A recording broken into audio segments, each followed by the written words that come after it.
So today we are going to do three state buffer. जो memory बस हमने की थी वो हमने पहले की थी मल्टीप्लेक्सर्स की हेल्प से. ठीक है, but you can do the same thing with the help of a special gate called three state buffer. But before I tell you what is a three state buffer, can you tell me in the chat what is a buffer gate? कुछ इस तरह से दिखता है. It looks like this. Purpose क्या होता है buffer gate का? What is the purpose of buffer gate? Why do we use it?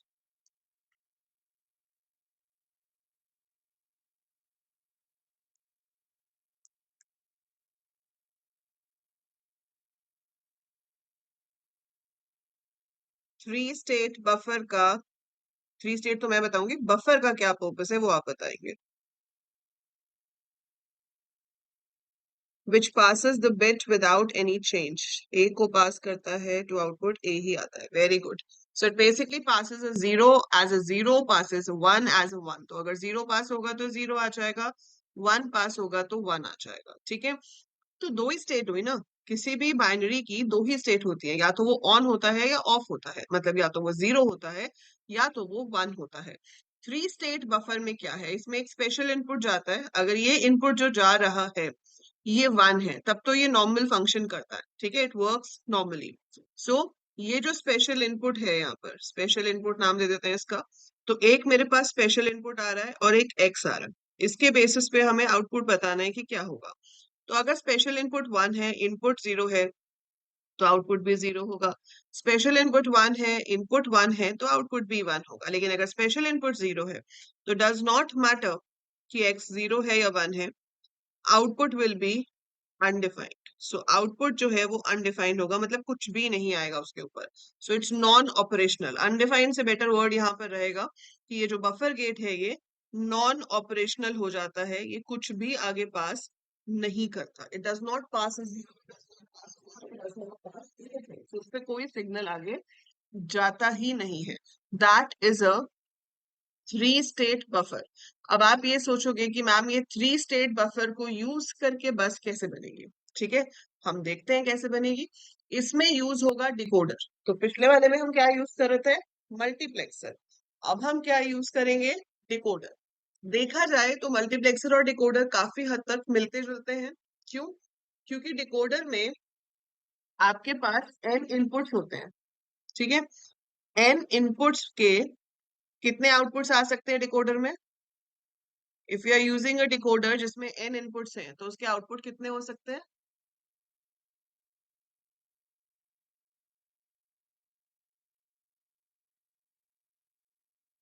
We can have maximum 2 raised to the power n outputs, right?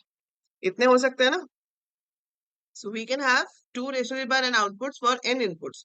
और उन आउटपुट्स में से सिर्फ एक ही आउटपुट जो है आपका वो वन हो सकता है, बाकी सब जीरो होते हैं, है ना. तो अगर आप एक 2/4 डिकोडर लेते हो, 2/4 डिकोडर में आपका जो इनपुट है वो 2 होगा और आउटपुट होंगे 4. तो I1 I0 आपके इनपुट होंगे और आपके जो आउटपुट आएंगे वो क्या आएंगे, D3 D2 D1 D0, है ना. This will be your output. तो ये अगर 0 0 है तो यहाँ पर मुझे 1 मिलेगा और यहाँ पर 0. अगर ये 0 1 है तो D1 पे 1 मिलेगा और बाकी जगह पर 0. अगर 1 0 है तो यहाँ पे 1 होगा और बाकी जगह पे 0. 1 1 है तो यहाँ पे 1 होगा. ठीक है, that is the purpose of a decoder. So a decoder works like this. So 0 0 पे यहाँ 1 आएगा, 0 1 पे यहाँ 1 आएगा एंड सो ऑन. ठीक है, सो ये चीज हमें यहाँ पर दी जाती है. तो अब हम क्या करेंगे, हम इस आउटपुट को, ये जो डिकोडर के आउटपुट्स हैं, इनको ज्वाइन करेंगे बफर गेट्स के साथ. तो अगर आपके एक रजिस्टर में 4 बिट्स हैं, one register is having 4 bits, her bit के लिए एक बफर गेट यूज हो रहा होगा. स्पेसिफिकली कहूं तो three state buffer gate use हो रहा होगा और उसमें जो स्टेट है वो आएगी D3 D2 D1 D0 से. तो अगर आपका D0 1 है तो क्या होगा, आपके रजिस्टर ए के सारे बफर्स चलेंगे और रजिस्टर बी सी डी के बफर्स नहीं चलेंगे क्योंकि उसमें 0 जा रहा है. अगर आपका डिकोडर 1 दे रहा है तो आपके रजिस्टर बी के सारे 3 स्टेट बफर गेट्स चलेंगे और बाकी 3 रजिस्टर के बफर गेट्स नहीं चलेंगे। सिमिलर वे 1 0 है तो D2 के बफर गेट्स चलेंगे और बाकी 3 के बफर गेट्स नहीं चलेंगे। तो हमें यही तो करना है मेमोरी बस में कि जो मेरे पास रजिस्टर्स हैं उसमें से सिर्फ किसी एक रजिस्टर की वैल्यू को आगे पास करना है। तो हम वही सेम एग्जांपल लेते हैं जो हमने मल्टीप्लेक्सर वाली बस के लिए लिया था, जिसमें हमारे पास 4 रजिस्टर्स थे, 4 बिट्स ईच। ठीक है, तो मैं अभी इसको मैक्सिमाइज कर रही हूँ स्क्रीन को और मैं आपको एक बार पहले ड्रॉ करके दिखाती हूँ, then I will explain you further. So if I have to make a 3 state buffer, 4 registers हैं मेरे पास, तो मैंने यहां से बनाना शुरू किया। This is 1 register, second register, third register, fourth register. ठीक है, इनकी 4 बिट्स हैं, तो 0 1 2 3, 0 1 2 3, 0 1 2 3, 0 1 2 3। अब आप इनके बफर्स बनाना चाहते हो, तो मैंने ये इसका बफर बना लिया, ये थोड़ा सा ऊपर, इनको ऐसे बनाना है, ठीक है, ताकि जो आप वायर्स हैं वो सही से कनेक्ट कर सको। So they going to do like this, एक से ऊपर एक करके, पटाखों की तरह लग रहे हैं ना। दिवाली आ रही है, सही टाइम पे 3 स्टेट बफर कर रहे हैं। So these are not Diwali rockets, but these are 3 state buffer gates. मेरी ड्राइंग थोड़ी ज्यादा ही अच्छी है, तो प्लीज बेयर विद इट।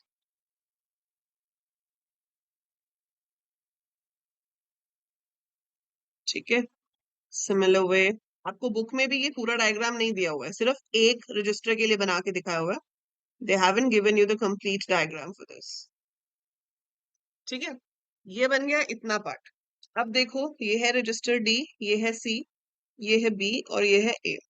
अब इसकी लाइंस मैं आपको दिखाती हूँ कि कैसे जा रही है। जो आउटपुट लाइंस हैं, ये वाली, ये जा रही है 0 में, इसकी वाली इसी के साथ ज्वाइन होगी सेम पे, ये 0 वाली लाइन है, इसकी वाली इसी के साथ ज्वाइन होगी, इसकी वाली इसी के साथ, तो ये 0 वाली लाइन हो गई हमारी। अब चारों में से किससे जाएगी, वो डिपेंड करेगा आपके डिकोडर के आउटपुट पे। सिमिलर वे वील हैव 1, तो इधर से 1 वाली लाइन इसमें ज्वाइन होगी, फिर 1 वाली इसमें ज्वाइन होगी, 1 वाली इसमें ज्वाइन होगी, then you have a line for 2। So 2 वाली यहाँ पे ज्वाइन हो गई इधर, एंड सिमिलर वे इधर। ठीक है, तीसरी मैं बना देती हूँ, मतलब you can make it like this. तो ये हमारे पास चारों लाइंस चली गई। ठीक है, अब बात आती है कि इन चारों में से किसके वाले जाएंगे, इसके बफर्स वाले जाएंगे, इसके वाले जाएंगे, इसके जाएंगे, इसके जाएंगे। वो डिपेंड करेगा आपका आपके डिकोडर के ऊपर। ठीक है, so we are going to have a decoder here which is 2 by 4 decoder. तो जो हमारा सिलेक्शन इनपुट है S1 S0 वो यहाँ जाएगा। इसमें से 4 लाइंस निकल रही हैं, 0 1 2 3। इसके 0 का मतलब है कि आपका ये पहला वाला जो गेट रजिस्टर है ए, ये चलना चाहिए। ठीक है, तो आप इसकी लाइन लेकर जाओ और इसके चारों बफर्स के साथ जोड़ दो।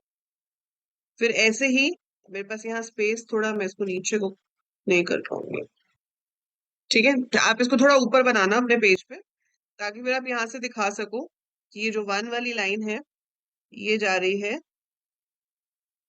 इसके चारों के साथ, फिर ये जो 2 वाली लाइन है ये जा रही है इसके चारों के साथ, और जो 3 वाली लाइन है वो जा रही है इसके चारों के साथ। ठीक है, तो ये थोड़ा सा ऊपर बनाएंगे 2 by 4 डिकोडर, तो ऊपर से सही से आ जाएंगे। मुझे यहाँ पे ज्यादा गैप देना चाहिए था, सो आप वो थोड़ा सा यहाँ गैप ज्यादा दोगे तो you can draw these lines properly. But I hope your understanding की लाइंस कैसे जा रही है।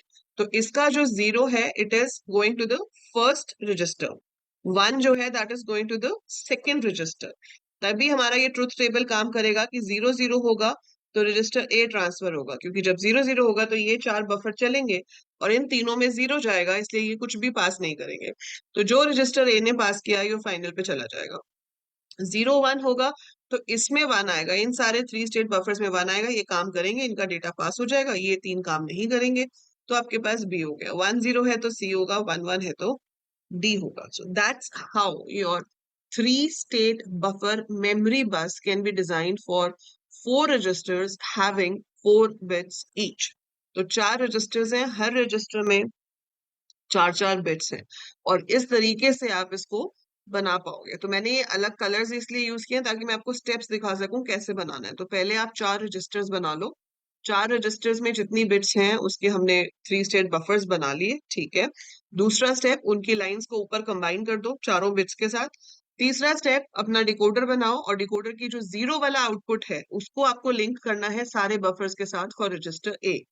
1 वाला जो आउटपुट है उसको आपको लिंक करना है रजिस्टर बी के साथ।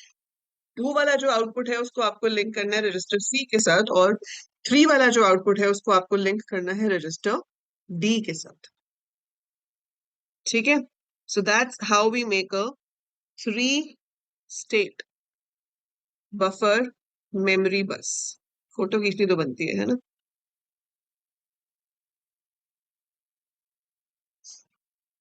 सो this is how we can make, मैं आपको बुक वाला भी दिखा देती हूँ। Yes Lucky, so let me open the book for you.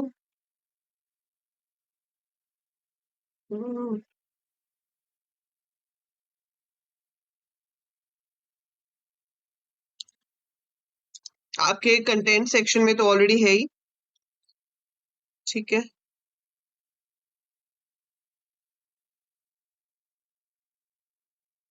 सो ये आपको यहाँ पर सिर्फ इन्होंने 3 स्टेट बफर एक्सप्लेन किया हुआ है। सो हमने लास्ट टाइम किया था आपकी मेमोरी बस, राइट। सो वी डिड कि मेमोरी बस कैसे काम करती है, और वो आपकी मेमोरी बस जो थी that was made with the help of multiplexers, ये वाली, ठीक है, दिस वी डिड। उसके बाद यही उसी की चीज को इन्होंने एक्सप्लेन किया हुआ है। इफ यू रीड इट, आप इसको रीडिंग दोगे अच्छे से बुक में से, आपको कहीं पे भी कुछ भी समझ नहीं आता है कोई word, so you can ask me in the class. And then they tell you about 3 state bus buffers. तो पहले बताया है 3 स्टेट क्या है। High impedance state is the word for not working, ठीक है। तो हम किसी भी गेट को हाई एम्पिडेंस स्टेट में कहते हैं, इसका मतलब है कि वो गेट अभी काम नहीं कर रहा है। So if it is in high impedance state that means it's not working. Bus system बनाने के लिए इन्होंने ये बता दिया कि 3 स्टेट बफर कैसे काम करता है, जो मैंने आपको बताया था। And they have shown only for 0 bit of each of the register, है ना। इसका जो 0 वाला है वो ए के साथ लिंक हो रहा है, इसका जो 1 वाला है ये बी के साथ लिंक हो रहा है, जो 2 वाला है वो सी के साथ लिंक हो रहा है, और जो 3 वाला है वो डी के साथ लिंक हो रहा है। But they have shown only A0 B0 C0 D0। जो हमने बनाया है उसमें हमने क्या किया है, पूरी की पूरी 4 बिट्स ली है रजिस्टर की, ठीक है।